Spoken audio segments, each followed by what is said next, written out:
കഴിഞ്ഞ 2 ആഴ്ചയായിട്ട് എനിക്ക് കണ്ടിന്യൂസ് ആയിട്ട് വീഡിയോസ് ഒന്നും ഇടാൻ പറ്റിയിട്ടുണ്ടായിരുന്നില്ല. അമ്മാമ്മ മരിച്ചിട്ട് അമ്മയുടെ അമ്മ മരിച്ചിട്ട് മാമന്റെ വീട്ടിലായിരുന്നു. 2 ആഴ്ചയോളം ഞങ്ങൾ എല്ലാവരും അവിടെയായിരുന്നു. ഒട്ടും തന്നെ വീഡിയോസ് ഒന്നും ഇടാൻ പറ്റാത്തൊരു സാഹചര്യത്തിലായിരുന്നു. അപ്പോൾ അതിൻ്റെ ഒരു കണ്ടിന്യൂറ്റി നഷ്ടപ്പെട്ടത് കൊണ്ടാണെന്ന് തോന്നുന്നു ചാനലിൻ്റെ ഗ്രാഫ് ഒന്ന് താഴോട്ട് പോയിട്ടുണ്ട്. അപ്പോൾ ഇതിൻ്റെ ഒന്ന് ശ്രദ്ധിക്കണം. കണ്ടിന്യൂസ് ആയിട്ട് വീഡിയോസൊക്കെ ചെയ്യണം. ഗാർഡൻ വീഡിയോയും ഡാൻസ് വീഡിയോസൊക്കെ ചെയ്യണം.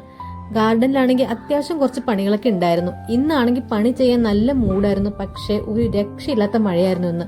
മഴ ജസ്റ്റ് ഒന്ന് ഒതുങ്ങിയപ്പോഴാണ് ഞാൻ മുറ്റത്തോട്ടൊന്ന് ഇറങ്ങിയത്. ഗാർഡന്റെ ഒരു ഭാഗത്ത് കുറച്ച് മണ്ണൊക്കെ ഒന്ന് വെട്ടിടാണ്ടായിരുന്നു. എന്നെ കണ്ടപ്പോഴേ റിവേഴ്സ് പോവാണ് ആള്. ഗ്യാസ് കണക്ഷന്റെ പൈപ്പ് പോയ ഭാഗത്ത് മണ്ണൊന്നും താഴ്ന്നു പോയിട്ടുണ്ട്. അപ്പൊ ചെടിച്ചട്ടിയൊക്കെ അവിടെ ഇങ്ങനെ താഴ്ന്നിരിക്കണം. അവിടെ കുറച്ച് മണ്ണൊക്കെ വെട്ടിയിടണം. പിന്നെ കഴിഞ്ഞ ദിവസം അമ്മായിയുടെ വീട്ടിൽ പോയപ്പോൾ 2-3 പ്ലാന്റ്സ് ഒക്കെ കൊണ്ടുവന്നിട്ടുണ്ടായിരുന്നു. അതൊക്കെ ഒന്ന് പോട്ട് ചെയ്യണം. അങ്ങനെ അതൊക്കെ ആലോചിച്ച് നിൽക്കുമ്പോഴത്തേക്കും ഇത് അടുത്ത മഴ വന്നു.